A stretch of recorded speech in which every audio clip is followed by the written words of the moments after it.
नमस्कार दोस्तों, मैं हूं घनश्याम और हमारे YouTube चैनल घनश्याम टेक में आपका स्वागत है। दोस्तों, आज हर इंसान अपने पैसे को बढ़ता हुआ देखना चाहता है, लेकिन दुविधा उसको ये है कि इस पैसे को, अपने पैसे को या इन्वेस्टमेंट को या अपने बचत किए हुए पैसे को वो कहाँ पे निवेश करे, किस जगह पे निवेश करे जिसका वो बचत किया हुआ पैसा तेज़ी से ग्रो करे और सेफ रहे, मतलब तेज़ी से ग्रो करे और उसको रिस्क भी कम हो। तो आज हम बात करेंगे उसी के विषय में दोस्तों। तो चलिए शुरू करते हैं। दोस्तों, SIP मैंने वीडियो बनाए म्यूचुअल फंड में, बहुत सारे मुझे कमेंट मिले हैं। SIP के बारे में मैंने एक पिछली वीडियो बनाई थी, लेकिन एक मैं फुल वीडियो बनाता हूँ सिर्फ SIP के लिए। ये वीडियो बना रहा हूँ, आपको कैसे इन्वेस्टमेंट करना है, क्या चीज़ें ध्यान रखनी है, क्या चीज़ें आपको करना है, क्या चीज़ें आपको नहीं करना, उसके बारे में मैं इस वीडियो में बताऊँगा दोस्तों। तो दोस्तों, SIP यानी सिस्टमेटिक इन्वेस्टमेंट प्लान। अब ये सिस्टमेटिक इन्वेस्टमेंट प्लान क्या होता है? सिस्टमेटिक इन्वेस्टमेंट प्लान ये होता है जिसको हम सिस्टम के साथ में करते हैं, यानी हर मंथ या हर क्वार्टर हम अपने कुछ पैसे को इन्वेस्टमेंट करते हैं कुछ फंड में, और वो पैसा सिस्टमेटिक इन्वेस्टमेंट होता रहता है जब तक हम चाहते हैं। तो चलिए हम उसके बारे में बात करते हैं, थोड़ा सा बात कर लेते हैं। पूरी डिटेल्स मैं आपको इस वीडियो में बताऊँगा। देखिए दोस्तों, हमें पैसा वहाँ पे इन्वेस्ट करना है जो हमारी महंगाई दर को बीट करे। देखिए, आज हमारी महंगाई दर 5.5 और 6% के हिसाब से चलती है। तो इस पैसे को हमको वहाँ पे इन्वेस्टमेंट करना है जहाँ पे हमारा पैसा हमारी महंगाई दर को बीट कर सके। अगर मान लीजिए हमारा पैसा हमारी महंगाई दर को बीट ही नहीं कर पाता है तो हमारा वो इन्वेस्टमेंट बेकार है, यानी इन्वेस्टमेंट हमारा कुछ फ़ायदेमंद इन्वेस्टमेंट है ही नहीं। जैसे मान लीजिए आज कोई चीज़ हमें 100 रुपये की मिल रही है, मैं बहुत वीडियो में अपने उदाहरण देता रहता हूँ। ये आज अगर कोई चीज़ हमको 100 रुपये में मिल रही है तो ये आप मान के चलिए कि अगले साल वो चीज़ हमको 110 या 112 रुपये में मिलेगी, या 106 या 107 रुपये की मिलेगी, क्योंकि 6% महंगाई दर है तो हर चीज़ों पे नहीं, लेकिन ये मान के चलो 6 से 7 रुपये वो चीज़ महंगी हो जाएगी। तो हमारी महंगाई दर 5 से 6% है, और हमारे अगर आपने बैंक में डाला, अपने बैंक में सेविंग अकाउंट में डाला, तो वो 5 से 5.5% का आपको रिटर्न देते हैं। तो यानी हमारा पैसा तो वहीं का वहीं रह गया। यानी कल अगर आज हमको कोई चीज़ हमने इन्वेस्टमेंट किया, हमने पैसा तो हमने बचा के रखा, लेकिन वही चीज़ हमें आज भी मिल रही है। जबकि अगर हमने पैसे को बचाया है, बचत की है, तो उसको ऐसी जगह इन्वेस्टमेंट करना है जिससे कल हमको वो चीज़ भी मिल जाए और ऊपर से उसमें कुछ हमको बचत भी हो जाए उस पैसे में से। नहीं तो हमारे पास तो देखिए, अब हमारे पास हमें प्लानिंग करना रहता है। पैसा किसी के पास ज़्यादा नहीं होता, पैसा हमेशा सबके पास, कभी भी पैसा पूर्ण किसी के पास नहीं। यानी पैसे से कोई सेटिस्फाइड नहीं है कि हमारे पास अब बहुत पैसा हो गया, अब मुझे कुछ नहीं करना है। तो देखिए, इस तरह से आपको पैसे को ऐसी जगह इन्वेस्टमेंट करना है जहां वो पैसा हमारा ग्रो करे और तेज़ी से ग्रो करे, तेज़ी से हमारा पैसा ग्रो करे, हमें ऐसी जगह पे इन्वेस्टमेंट करना है। देखिए, कल को हमें मेडिकल के लिए पैसे की ज़रूरत है, बच्चों की शादी के लिए ज़रूरत है, बेटे बेटी की पढ़ाई के लिए ज़रूरत है, अपने लिए ज़रूरत है, मुझे घर चाहिए, बंगला चाहिए, गाड़ी चाहिए, जो भी कुछ चीज़ें, इसके लिए हमें बचत करनी पड़ेगी। और सिर्फ बचत करने से वो चीज़ें नहीं आएंगी, बचत के साथ में उस पैसे को ऐसी जगह इन्वेस्टमेंट करना पड़ेगा जहाँ से वो पैसा तेज़ी से ग्रो करे। तो हमारे लिए वो फ़ायदेमंद इन्वेस्टमेंट है। अगर हमारा पैसा तेज़ी से ग्रो ही नहीं करता है, हमारी महंगाई दर को ही बीट नहीं कर पाता है, तो फिर क्या फ़ायदा हुआ? तब तो हम तो जीतने से पहले ही हार चुके हैं ना वहाँ पे, क्योंकि हमारा वो पैसा तो उसी जगह पे पड़ा हुआ है जहाँ पे हमने इन्वेस्टमेंट किया हुआ था। तो आज यदि आप एक बात समझ लीजिए, आज इस समय अगर आपको घर चलाने के लिए 20,000 रुपये की ज़रूरत पड़ती है मंथली, अगर मान लीजिए आपको 20,000 रुपये की ज़रूरत पड़ती है घर चलाने के लिए, तो एक बात ध्यान रखिए, आपको ये 20,000 रुपये, अगर इस बार आपको 20,000 रुपये की ज़रूरत पड़ती है, तो 15 साल बाद, 20 साल बाद ये 60,000 रुपये की ज़रूरत पड़ेगी आपको घर चलाने के लिए। यानी महंगाई दर ऐसे बढ़ रही है तो 60,000 रुपये की ज़रूरत पड़ेगी हमें अपना घर चलाने के लिए, सिर्फ घर चलाने के लिए। उसी तरह आज अगर हमने बेटी की पढ़ाई के लिए 20 लाख रुपए या 10 लाख रुपए की मान के चलते हैं, हमको 10 लाख रुपए की ज़रूरत पड़ती है, तो 15 साल 20 साल बाद ये पैसा 25 लाख रुपए चाहिए। यानी हमें ऐसी जगह अपना 10,000 रुपये इन्वेस्टमेंट करना है कि जो 25 लाख होके जाए। ऐसा नहीं कि हमने ऐसी जगह 10 लाख रुपये इन्वेस्टमेंट किया कि जो हमारी महंगाई दर को ही नहीं बीट कर पा रहा। तो उसी तरह अगर किसी बेटी की शादी के लिए आपको 20 लाख रुपये की ज़रूरत आज है, तो अगले 15 साल बाद वो 60 लाख रुपये की ज़रूरत होगी। तो हमें अपने पैसे को ऐसी जगह इन्वेस्टमेंट करना है जो 60 लाख से ज़्यादा करके दे हमें। ठीक है, हमारे पैसे को 60 लाख से ज़्यादा करके दे, हमारे इन्वेस्टमेंट को, बचत को। तो हमारे पास उस बचत करने का कोई वाजिब मतलब निकलता है, नहीं तो हमारी बचत करने का मतलब ही क्या निकला दोस्तों। तो सबसे पहले आप देखिए क्या करते हैं, इसके लिए हम म्यूचुअल फंड को सेलेक्ट करते हैं। जैसे कि मैंने बहुत सारी वीडियो बनाई म्यूचुअल फंड में, उसमें हम SIP लेते हैं। SIP से क्या, देखिए SIP में हमको किन किन चीज़ों का ध्यान रखना पड़ेगा। देखिए SIP लेने से पहले आप अपने गोल को निर्धारित कर लें।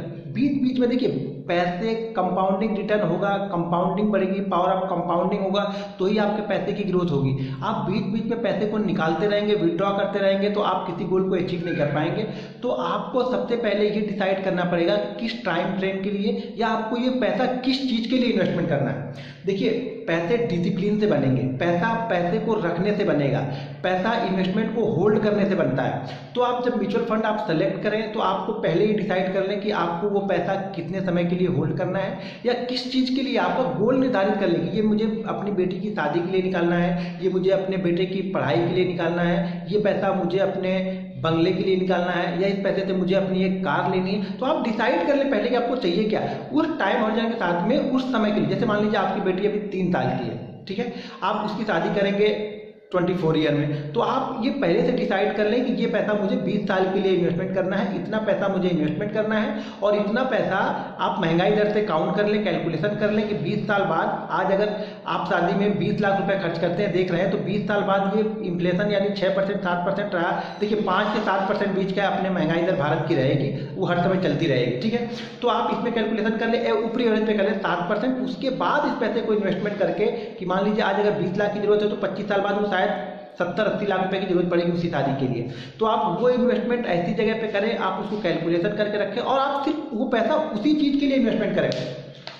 या कभी बीच में कुछ ऐसी प्रॉब्लम हो गई, कुछ बीमारियां, कुछ देखिए बहुत सारी चीज़ें होती है, नेचुरल नहीं होती है, ऑटोमेटिक आ जाती है, एक्सीडेंटल कुछ चीज़ें हो जाती हैं, तो आप उस पैसे को निकाल सकते हैं, ऐसी कोई बात नहीं। लेकिन अगर आपका सही सब कुछ ठीक चल रहा है, सब कुछ सही जा रहा है, तो आप पैसे को उसी जगह से भी निकालिए, उसी टाइम पे निकालिए जिस टाइम के लिए आपने उसको इन्वेस्टमेंट किया है। यानी जो आपका गोल था कि ये गोल मेरे बेटे की शादी के लिए है, ये गोल मैंने बेटे की पढ़ाई के लिए मैंने रखा है, ये गोल मैंने 15 साल बाद मुझे एक घर चाहिए उसके लिए रखा है। जैसे आपकी मान लीजिए आपकी उम्र अभी 30 साल है और आप अपना रिटायरमेंट प्लानिंग कर रहे हैं, तो आप उसको 25 साल तक इन्वेस्टमेंट करते रहिए। 25 साल बाद उस चीज़ों को देखिए, क्योंकि आप 60 साल में आप रिटायरमेंट होंगे, तो 25 साल बाद आपकी उम्र अभी 35 साल है या 30 साल है, तो 25 और 30 साल के लिए इन्वेस्टमेंट कीजिए अपने रिटायरमेंट प्लान को। आप उसको कंटिन्यू करते जाइए, 1000 रुपये कीजिए, आप कंटिन्यू करते जाइए। देखिए पावर ऑफ कंपाउंडिंग बहुत बड़ी चीज़ है, वो हमारे पैसे को आप पावर ऑफ कंपाउंडिंग को आप समझेंगे तो 15 या 16 साल के बाद आपका हर दूसरे तीसरे साल बाद आपका पैसा डबल होता जाएगा। इसी म्यूचुअल फंड में हर दूसरे तीसरे साल बाद आपका पैसा हमेशा डबल होगा। जैसे मान लीजिए 15 साल बाद आपका अगर पूरा पैसा या पूरे इन्वेस्टमेंट की वैल्यू 45 लाख है, तो 18 साल बाद वो लगभग 90 लाख हो जाएगी। वो अगर 21 साल बाद वही वैल्यू आपकी लगभग 1.5 करोड़ के ऊपर हो जाएगी। तो हर 2 या 3 साल के बाद, 15 साल के बाद आपका पैसा डबल होता जाएगा। तो इसलिए जितने नंबर ऑफ टाइम, जितने नंबर ऑफ ईयर, यानी जितने ज़्यादा समय के लिए आप इन्वेस्टमेंट करते हैं उतना ज़्यादा बेनिफिट आपको होगा। इसलिए मैं बोलता हूँ आप एक टारगेट डिसाइड कर लो कि मुझे किस चीज़ के लिए इन्वेस्टमेंट करना है, तभी आप इन्वेस्टमेंट करो। आप इन्वेस्टमेंट करोगे हर दूसरे तीसरे साल आप बाद उसको निकालते जाओगे, तो इन्वेस्टमेंट करने का कोई मतलब नहीं रहेगा दोस्तों। तो आपने टाइम सेलेक्ट कर लिया, ठीक है, आपने अपना गोल सेलेक्ट कर लिया, आपने ये भी सेलेक्ट करना है कि आपको कितना पैसा डालना है, 1000 रुपये डालना है, 500 रुपये डालना है, 5000 डालना है। आप सही समय एवरेज के हिसाब से आप उसको मेंटेन कर लो। आपको 15 से 22% के बीच का रिटर्न म्यूचुअल फंड देगा, उसके हिसाब से आप कैलकुलेशन कर लो।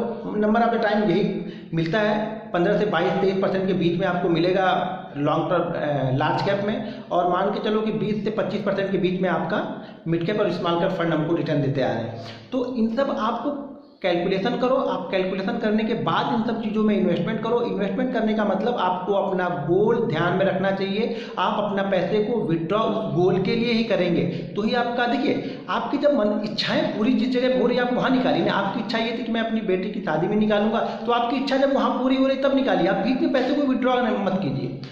अब म्यूचुअल SIP में देखिए, SIP के बेनिफिट देखिए। SIP का बेनिफिट क्या होता है? SIP का बेनिफिट ये है कि आप इनडायरेक्ट, SIP और mutual fund, SIP mutual fund के बारे में बात कर रहा हूँ, तो म्यूचुअल फंड का बेनिफिट ये है कि आप इनडायरेक्ट मार्केट में हैं, यानी आप इनडायरेक्ट, आपके पास कुछ शेयर हैं। हाँ ये है कि उस शेयर को ट्रैक करने की जरूरत आपको नहीं है, क्योंकि उस फंड ने, जिस भी कंपनी का आपने फंड लिया हुआ है, वो बहुत बड़े बड़े फंड मैनेजर रखते हैं। उस फंड मैनेजर है, एक ही फंड मैनेजर है, तो बहुत दिनों से बहुत सारे फंड मैनेजर रहते हैं जो बहुत अच्छा उनका ट्रैक रिकॉर्ड है, उनका पिछला ट्रैक रिकॉर्ड बहुत ही अच्छा है। तो आप को ये सब चीज़ों की ज़रूरत नहीं है कि मार्केट नीचे आ रहा है, स्टॉक नीचे आ रहा है, क्योंकि हम इनडायरेक्ट हैं और हमारे पास एक फंड मैनेजर है। वो फंड मैनेजर प्रोफेशनल है और सारी चीज़ों को बहुत अच्छी तरह से देखता है वो, और अपने फंड को वो नीचे नहीं आने देगा, क्योंकि वो उससे जुड़ा हुआ फंड है, उसका ट्रैक रिकॉर्ड है, उसका ट्रैक रिकॉर्ड खराब होगा तो वो अपने फंड को नीचे नहीं आने देगा, मार्केट से नीचे कभी नहीं जाने देगा। इसलिए हमेशा वो ट्रैक करते रहता है, उसको क्या रखना है क्या निकालना है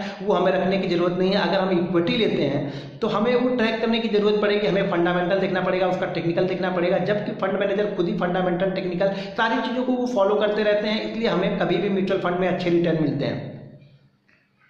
एसआईपी में दूसरी बात यह है कि सिस्टमेटिक रहता है। तो मान लीजिए मार्केट आज एक महीने मार्केट ऊपर गया, फिर नीचे आया, ऊपर आया, नीचे आया, तो मार्केट जो ऊपर जाए नीचे जाए इस अंतराल में हमें जोखिम, हमारे पास जोखिम ना के बराबर है, क्योंकि हम ऊपर भी इन्वेस्टमेंट कर रहे हैं और नीचे के पॉइंट पे भी इन्वेस्टमेंट कर रहे हैं। तो इसलिए हमारे अंदर जोखिम लेने, यहाँ पे हमारे लिए जोखिम ज़्यादा कुछ नहीं है। थोड़ा बहुत जोखिम तो हर जगह रहता है, विदाउट जोखिम या विदाउट रिस्क आपको रिटर्न नहीं मिलेगा, तो थोड़ा बहुत जोखिम तो हर जगह रहता है, लेकिन ज़्यादातर जोखिम हम कवर कर लेते हैं, क्योंकि हम हर जगह पे इन्वेस्टमेंट कर रहे हैं, हर मंथ हम इन्वेस्टमेंट कर रहे हैं। मार्केट ऊपर जा रहा है तो भी हमारा इन्वेस्टमेंट है, मार्केट नीचे जा रहा है तो भी हमारा इन्वेस्टमेंट है। तो इसको हमको ट्रैक करने की जरूरत नहीं है कि मार्केट ऊपर जा रहा है नीचे जा रहा है, क्योंकि हम हर मंथ करते हुए जा रहे हैं और ये चीजें हम कंटिन्यू 20 साल तक करेंगे। तो देखिए आप, जब हम मार्केट नीचे आएगा तो हमें नंबर ऑफ यूनिट ज़्यादा मिलेगी। हर एसआईपी, हर जो म्यूचुअल फंड होता है उसकी एक एनएवी होती है। तो हमारे पास जो हमने 2000 इन्वेस्टमेंट किया वो 2000 की वो एक एनएवी खरीदेगा, हमारा जो फंड मैनेजर वो एनएवी खरीदेगा, वो जो कोई यूनिट मिलती है मुझे। तो हमें मान लीजिए अगर मार्केट ऊपर है तो हमें 10 यूनिट मिले, तब मार्केट जब नीचे आए तो शायद हमें 12 यूनिट मिलेंगे। तो उसी पैसे में हमने 10 यूनिट भी लिया, उसी पैसे में हमने 12 यूनिट भी लिया, शायद उसी पैसे में मुझे 20 यूनिट भी मिले। लेकिन जब मार्केट ऊपर जाएगा तो 20 यूनिट वाला ज़्यादा ग्रो करेगा, यानी जब number of total number of हमारे पास 40 से 45 यूनिट हो गए, तो जब मार्केट पहले वाली वैल्यू के ऊपर जाएगा तो ज़्यादा तेजी से बढ़ेगा। तो इसलिए म्यूचुअल फंड काफ़ी तेजी से ग्रो करता है, काफ़ी अच्छे रिटर्न देता है। तो आप म्यूचुअल फंड में एसआईपी के जरिए ही जाएं। आप अपना टाइम सेट करें, अपना पैसा सेट करें कि आपको 2000 या 3000 इन्वेस्टमेंट करना है, कितने टाइम के लिए करना है, किस लिए करना है। इंपॉर्टेंट ये है कि किस लिए करना है, और आप उस चीज़ के लिए कंटिन्यू खड़े रहिए, इन्वेस्टमेंट करते रहिए, फिर आप उस इन्वेस्टमेंट का मजा देखिए। देखिए बूंद बूंद से सागर भरता है, यहाँ तो हम बोलेंगे कि बूंद बूंद से आप इतना पैसा इकट्ठा कर लोगे कि जिसकी आपने कभी कल्पना नहीं की होगी, आपने कभी सोचा नहीं होगा कि ये 2000 या 2500 रुपये मुझे इतना इन्वेस्टमेंट या इतना बड़ा प्रॉफिट देके जा सकता है। आपने कभी सोचा नहीं होगा। बस ये पावर ऑफ कंपाउंडिंग का गेम है, ये कैलकुलेशन का गेम है।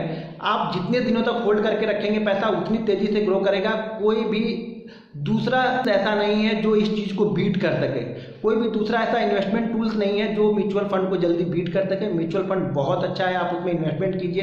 देखिए मेरा अपना कोई निजी स्वार्थ नहीं है जो मैं म्यूचुअल फंड की वीडियो बना रहा हूँ, आप लोग को बता रहा हूँ। ये सिर्फ मेरा ये है कि लोग इन्वेस्टमेंट करें, सिस्टमेटिक प्लान लें, सिस्टम के साथ में इन्वेस्टमेंट करें, लोगों के पैसे को ग्रो करें। हम पैसे को अपने बैंक अकाउंट में छोड़ देते हैं, वो हमें 5% का 6% का रिटर्न मिलता रहता है, पैसा वहाँ पड़ा रहता है। आप 2000 रुपये सिस्टमेटिक इन्वेस्टमेंट प्लान सिस्टम के साथ में इन्वेस्टमेंट कीजिए। क्या जाता है, आप अगर सैलरी पर्सन है तो एसआईपी आपके लिए सबसे बेस्ट है। एसआईपी सैलरी पर्सन लोगों के लिए सबसे बेस्ट है। इसीलिए मैंने सिर्फ ये वीडियो एसआईपी के लिए ही बनाई है कि एसआईपी से बेनिफिट क्या। तो इस तरह से आप इन्वेस्टमेंट करते रहिए, अपने गोल को, अपने टारगेट को ध्यान में रखिए कभी भी, और आप कंटिन्यू इन्वेस्टमेंट करते रहिए, सिस्टमेटिक इन्वेस्टमेंट करते रहिए। हर मंथ आपका पैसा इन्वेस्टमेंट होता रहेगा। दोस्तों आपको डरने की बिल्कुल ज़रूरत नहीं है। म्यूचुअल फंड बहुत अच्छा टूल्स है, फंड मैनेजर है, वो ट्रैक करते रहते हैं। हमें ट्रैक करने की ज़रूरत नहीं है कि मुझे रोज़ देखना है। तो मैं बस आपको ये चीज़ें बताना चाहता हूँ कि ये आप एसआईपी कभी भी आप एक स्टार्ट कीजिए, पहले स्टार्ट कीजिए। देखिए इन्वेस्टमेंट की शुरुआत आज से ही कीजिए। आप लोग सोचते रहते हैं, सोचते सोचते में 5 साल निकल जाएगा, 10 साल निकल जाएगा, फिर आपको एक बार कुछ ध्यान आएगा। तो आप आज से ही स्टार्ट कर दीजिए, स्टार्ट कीजिए एसआईपी को। अपने पैसे को बढ़ते हुए देखते रहिए। आप देखिए अपने पैसे को कितनी तेजी से आपका पैसा बढ़ता है। तो आप अपने पैसे को इन्वेस्टमेंट कीजिए, एसआईपी लीजिए, म्यूचुअल फंड को सेलेक्ट कीजिए। हमारे यहाँ अभी भी बहुत कम लोग हैं जो म्यूचुअल फंड में आते हैं, बहुत ही कम लोग हैं। लोगों को ज़्यादातर पैसा लोग बैंक अकाउंट में ही छोड़ देते हैं। उस पे हमारे पैसे से बैंक 16% 18% का लोन हम ही को वापस देती है, जो पैसे हमें वो 6 से 7% का रिटर्न देते हैं। अगर वो अपना पैसा हम निकालने न जाके उनसे उधार मांगने जाएं तो वो हमारे पैसे को हमसे 11 से 16% का इंटरेस्ट लेते हैं। हमारे पैसे में हमको 7% देते हैं। हम अगर वही पैसा, देखिए हम बैंक के पास कोई पैसा नहीं होता नहीं है, बैंक के पास कोई अपना पैसा नहीं होता, वो हमारे पैसे के ही हम ही लोग को लोन देते हैं। तो उस लोन का वो 16% से 17% लेते हैं। तो आप पैसे को सही जगह पे इन्वेस्टमेंट कीजिए। एक एज है जोखिम लेने की, हम लोग की एज है, जो आप 25 से 50 या 40-45 के बीच है तो आप SIP लीजिए म्यूचुअल फंड की। बहुत अच्छे अच्छे फंड है उसमें। फ़ंड कैसे सेलेक्ट करना है वो मैंने पिछली वीडियो बनाई हुई है, तो आप उसमें जाके सेलेक्ट कर लेते हैं। आपकी जो भी देखिए, ये मैंने SIP की वीडियो बनाई है, एक वीडियो मैं ऐसे ही लमसम की बनाऊंगा, आगे मैं कंटिन्यू वीडियो बनाता रहूँगा। आप लोग को जिस बारे में वीडियो चाहिए आप कमेंट में लिखिए। आप मेरे चैनल को सब्सक्राइब कीजिए, लाइक कीजिए, शेयर कीजिए। वीडियो को आप लोग शेयर नहीं करते हैं, वीडियो को आप शेयर कीजिए, आप जैसे और लोगों तक वीडियो पहुँचे। बहुत बहुत धन्यवाद आप लोगों का। आप मेरे चैनल को सब्सक्राइब करते हैं, चैनल को देखते हैं।